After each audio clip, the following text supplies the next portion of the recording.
What's the buzz like around the alumni tournament? All the players are there. You mentioned Shanahan's there, Doan's there with Mike Babcock. How often is his name coming up?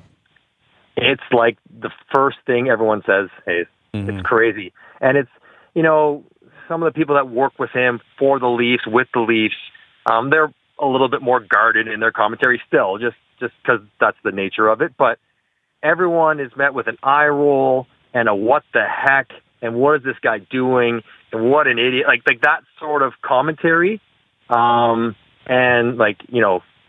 didn't learn, and, that stuff doesn't fly, and that sort of, because it's still so topical, maybe even more so here because, he was involved in the Leafs for so long recently.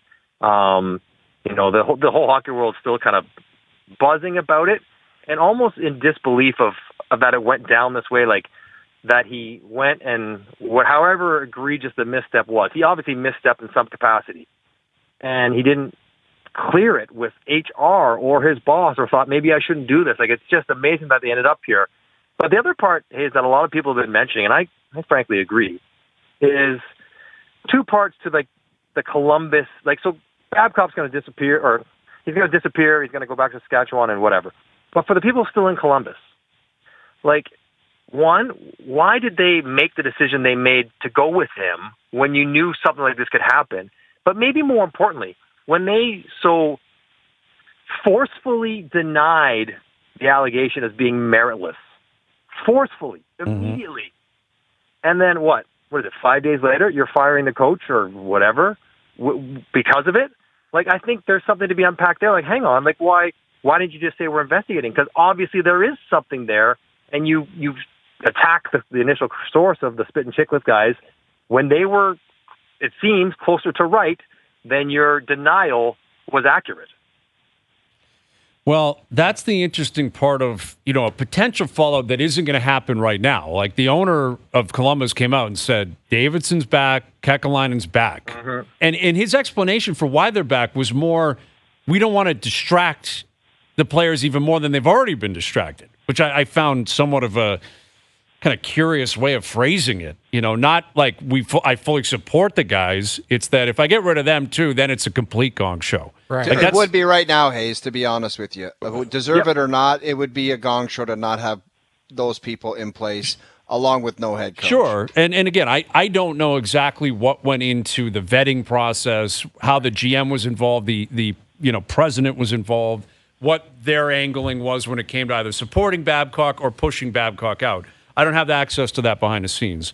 And quite frankly, it looks like the NHLPA is the one that really pushed this forward, not Columbus, not the NHL. It was the PA. That's a question that the Columbus should answer for as well then. Sure. Why has the PA got to come in here and talk to your younger players and have them say we're not comfortable, if that's how it went? I don't know if we'll ever find this stuff out. And then one other part of this, Hayes, is, Boone Jenner is in a bit of a quagmire. Who's a respected guy and a good career, and he maybe spoke to his experience about it not bothering him, whatever happened with Babcock, or maybe he went with the company line. I don't know. But part of being a captain is when this comes up, don't you think you got to take a poll of, you got to talk to the other guys in your team. Hey, did something like this happen to you? How did you feel about it? And maybe not attach yourself to the very quick blanket denial on your experience when clearly other players on your team were uncomfortable with the exchange. And I think, not that Boone Jenner has, it's Mike Babcock. It's not Boone Jenner who did anything wrong, but just it puts him in a kind of a tricky spot, with all the questions he's going to be asked by the media, perhaps with some of his teammates. I don't know. It's just he's in a tough spot as well because, I guess he didn't have a real pulse on how his teammates, the young guys, were feeling about it. Yeah, and you guys can speak to it as, captains in the room and leaning on that. I don't question Jenner not having an issue with Babcock asking for his phone or pictures, right? Everyone's individually allowed to basically assess the situation the way they choose to. Now, I don't know if he was coerced into the statement or wording it the way he worded it, but Boone Jenner...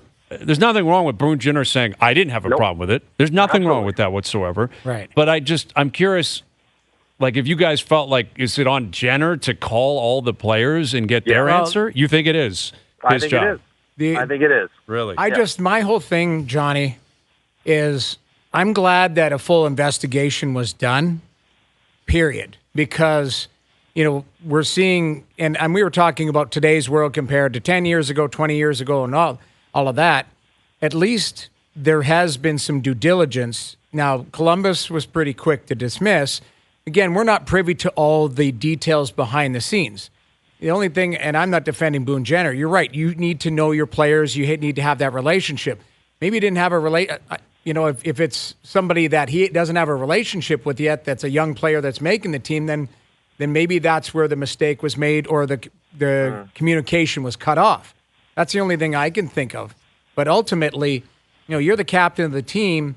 You kind of get a consensus and move forward after that. It was kind of a quick dismissal, and then all of a sudden the PA steps in and goes, "Oh, well, hold on a second." Also, and again, we don't know all the facts, but who's to say a young player also wouldn't feel somewhat intimidated by Boone Jenner? Listen, Hayes, you're correct. Absolutely. Listen, if I was a rookie and Matt Sundin said, "Hey, Mike, did that bug you?" I'm like, "No, man, I'm good. Nothing." Right, exactly. Right? You don't want to seem like you're whiny or you're whatever. You don't want to show weakness. You don't want to be like, "Oh yeah, I can't handle that guy asking." Yeah, I don't know. But I think part of the captain's job, especially when something like this comes up, he can't have the pulse on every single person's life. He's got enough of his own life to worry about in career.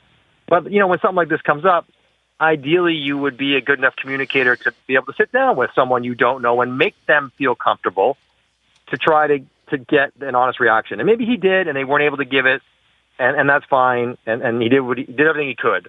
But it just, again, it sparks this conversation, and that might be a hard one for him.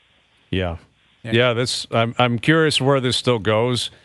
Pascal Vincent is now the head coach by default. Welcome to your first job. Wild. Congratulations. He's a great dude. I know him from Winnipeg. He's a fantastic guy. He's waited a long time. He's been close several times, but it's hardly an optimal situation. But I think Columbus, the whole thing, their whole kind of decision-making process the last few years, months, is sort of cloaked in desperation because they had such a bad year.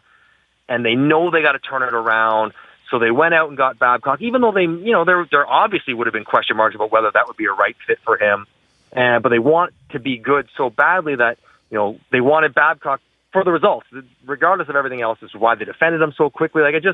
It felt kind of forced, the decision to even hire him, because they were so desperate to get a better result on the ice.